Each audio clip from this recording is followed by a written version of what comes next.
Today, we're going to continue our cost capital lecture. We have done how to compute WACC. Now it's time to find out application.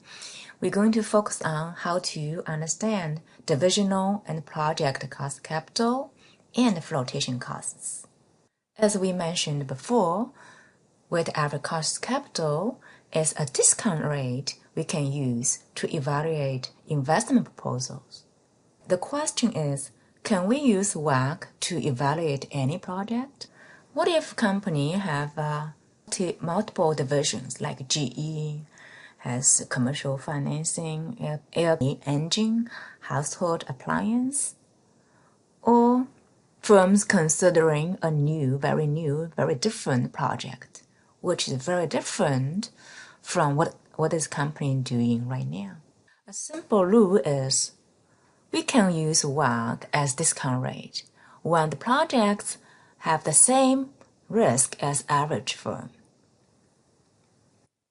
Typical example is expansion project. For example, open a new pizza store, round table, Walmart open a new store neighborhood. These will be viewed average risk. But WACC not necessarily work for divisional project or projects very different than the average firm.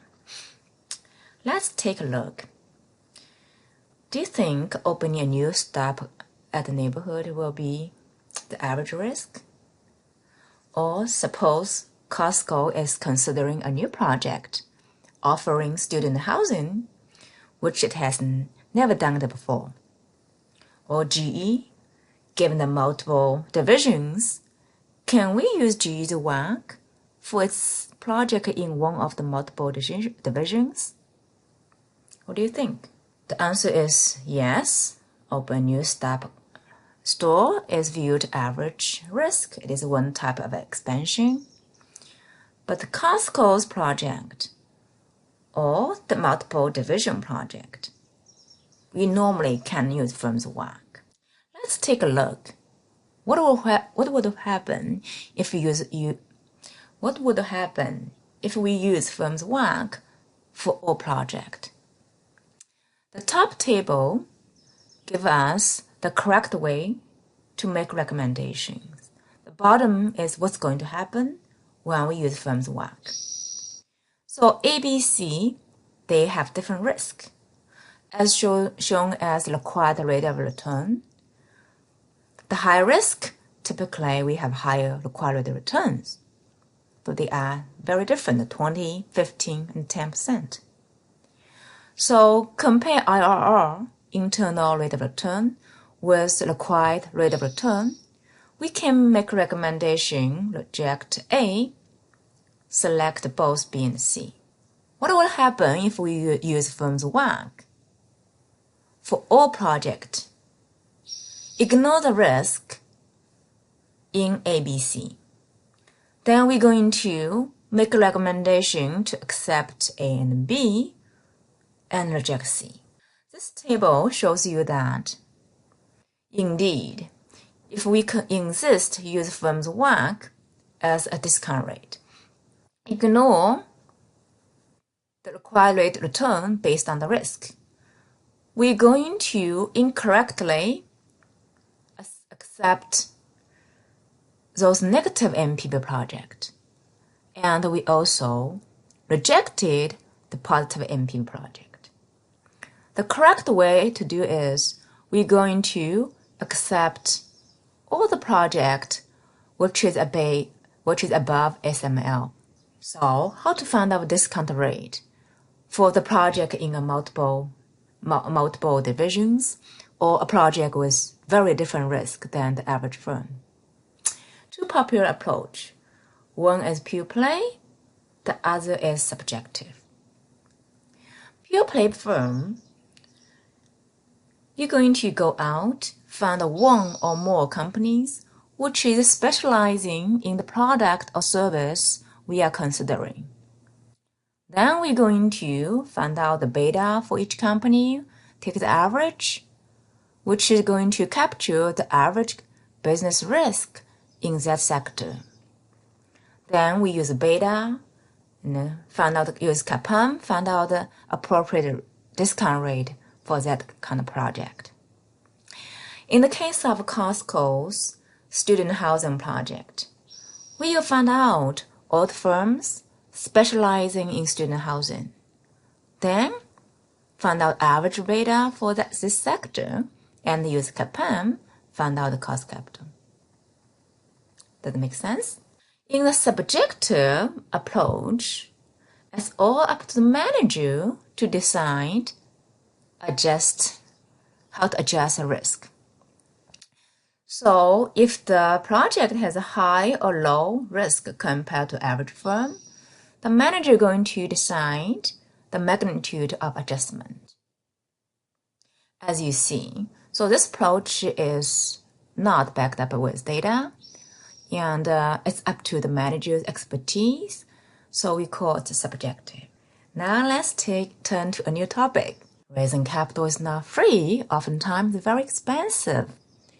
Selling stocks and a bond, you have to register with SEC, pay lots of commissions for the underwriters, investment bank. So these fees or commissions is all called flotation costs. How does flotation cost affect our investment decisions? Will this affect our discount rate? Make our project riskier or safer? Or will this affect the amount of cash flow earned from the operations? Or will this affect the initial required capital to fund this business? As discount rate depends on the risk of how we use the fund, not how we raise the money, so flotation cost will actually firm with less capital after fees, commissions, so we need to go out and raise more money upfront.